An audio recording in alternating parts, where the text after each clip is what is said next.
सिल्लोड तालुक्यामध्ये ढगफुटी सदृश पाऊस झाला। पावसाचा जोर वाढताच सर्व नदी नाल्यांना पूर आलाय, त्यामुळे शेतीसह नागरी वस्तीत पाणी शिरलंय। अनेक गावांचा संपर्क तुटलाय।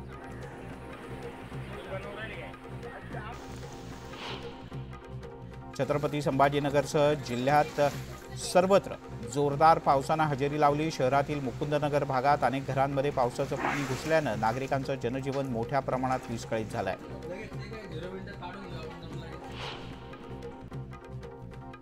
छत्रपती संभाजीनगरच्या गोसावी वाडीतील काही वस्त्यांमध्ये घरात पुराचं पाणी शिरलंय। पुराच्या पाण्यानं घरातील संसार उपयोगी साहित्य मोठ्या प्रमाणात खराब झालंय। नागरिकांचं मोठं नुकसान झालं आहे। छत्रपती संभाजीनगरच्या पिशोर परिसरात मुसळधार पावसानं खडकी नदीला पूर आलाय। पुरानं शेतकऱ्यांच्या हातातोंडाशी आलेल्या पिकाचं मोठ्या प्रमाणात नुकसान झालंय। पर्यटक मोठ्या प्रमाणात गर्दी करतात।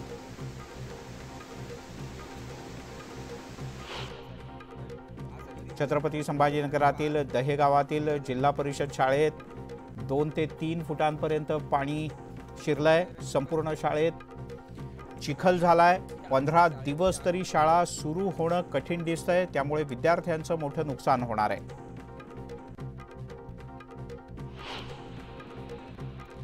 छत्रपती संभाजीनगरमधील दुधना नदीला पूर आलाय। पुलावरून पाणी वाहू लागलंय। वाहतूक बराच काळ बंद करण्यात आली आहे। दुसरीकडे फुलंब्री तालुक्यातील गिरजा नदीला पूर आल्यानं फुलंब्री टाकळी रस्ता बंद करण्यात आलाय। संततधार पावसामुळे पैठण परिसरातील बंधारा अनेक दिवसांच्या प्रतीक्षेनंतर ओसंडून वाहू लागलाय। यामुळे पाण्याचा मोठा प्रश्न दूर झाला असून शेतकरी वर्गामध्ये आनंदाचं वातावरण आहे। मागच्या 3 दिवसांपासून छत्रपती संभाजीनगरमध्ये ढगाळ वातावरण आणि पाऊस बरसतोय, त्यामुळे पिकांचं मोठ्या प्रमाणात नुकसान होत आहे। हातातोंडाशी आलेला घास हिरावला जातो की काय अशी धास्ती आता शेतकऱ्यांना आहे।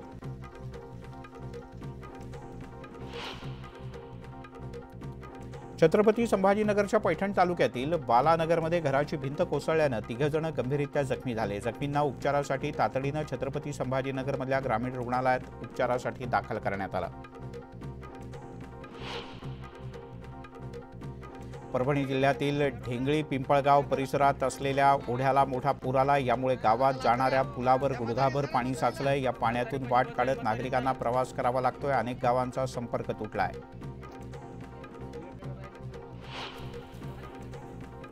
परभणीच्या सेलू तालुक्यातील करपरा नदीला पूर आलाय। पुरात रायपूर बोग या गावातील अनेक जनावरं वाहून गेलेत। यामध्ये 4 बैलांचा मृत्यू झालाय।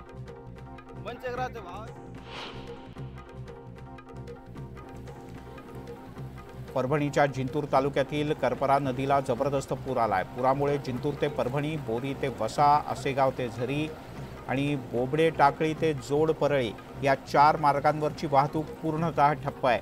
अनेक गावांचा संपर्क तुटलाय। सगळीकडे करपरा नदीला पूर आल्यानं चिंताजनक स्थिती आहे।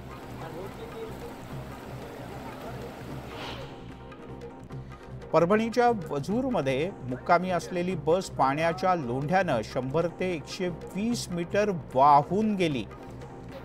वाहक आणि चालक वेळीच बाहेर पडल्यानं सुदैवानं कोणतीही जीवितहानी झालेली नाही।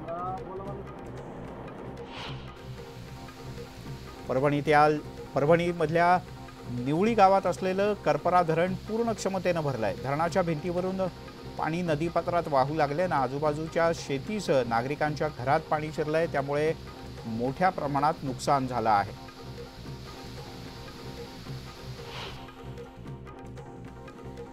परभणीच्या गंगाखेड तालुक्यातील मासोळी धरण पूर्ण क्षमतेनं भरलंय। धरण भरल्यामुळे परिसरातील शेतकऱ्यांनी सुटकेचा निश्वास सोडलाय।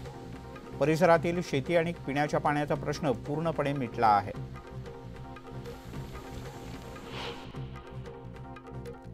आंध्र प्रदेश आणि तेलंगणामध्ये पुरानं हाहाकार माजवला असून 10 जणांचा मृत्यू झालाय। विजयवाडा शहराला पुराचा सर्वाधिक फटका बसला असून विजयवाडा शहरातल्या अनेक भागात पुराच्या पाण्यानं कहर माजवलाय। या पुरामुळे 1 लाख हेक्टर शेती पाण्याखाली आहे।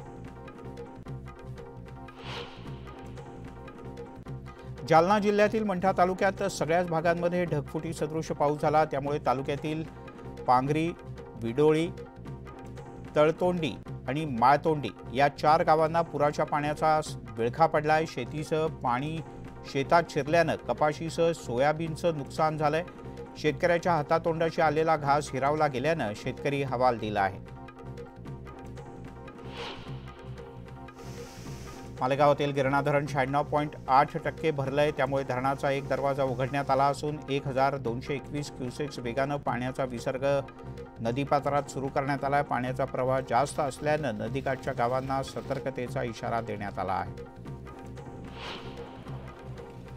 नांदेडमधील गोदावरी नदीनं धोक्याची पातळी ओलांडली। गोदावरी काठी असलेली गोवर्धन घाट स्मशानभूमी पूर्णतः पाण्याखाली गेली आहे।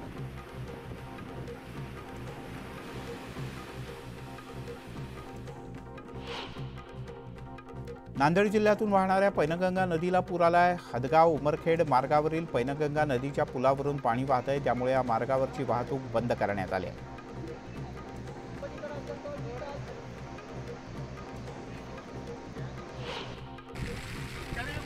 नांदेडमध्ये मुसळधार पावसामुळे आसना नदीला पूर आलाय। आसना नदी दुथडी भरून वाहू लागल्यानं नदीकाठच्या शेकडो हेक्टर क्षेत्रातील शेतांमध्ये पाणी शिरलंय, तर अनेक घरं पाण्याखाली गेलेत, त्यामुळे मोठ्या प्रमाणात नुकसान झालं आहे।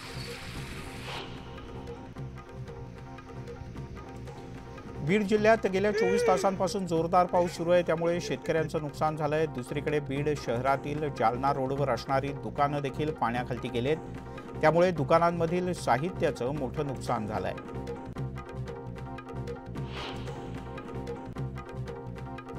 जोरदार पावसामुळे बीडचं बिंदुसरा धरण ओसंडून वाहू लागलं। या धरणावर काही स्टंटबाज तरुण सांडव्यावर जाऊन फोटोग्राफी करताना दिसले, यामुळे एखादी गंभीर दुर्घटना होऊ शकते अशी भीती व्यक्त केली जाते। पालकांनी मुलांकडे लक्ष द्यावं असं आवाहन करण्यात आलंय।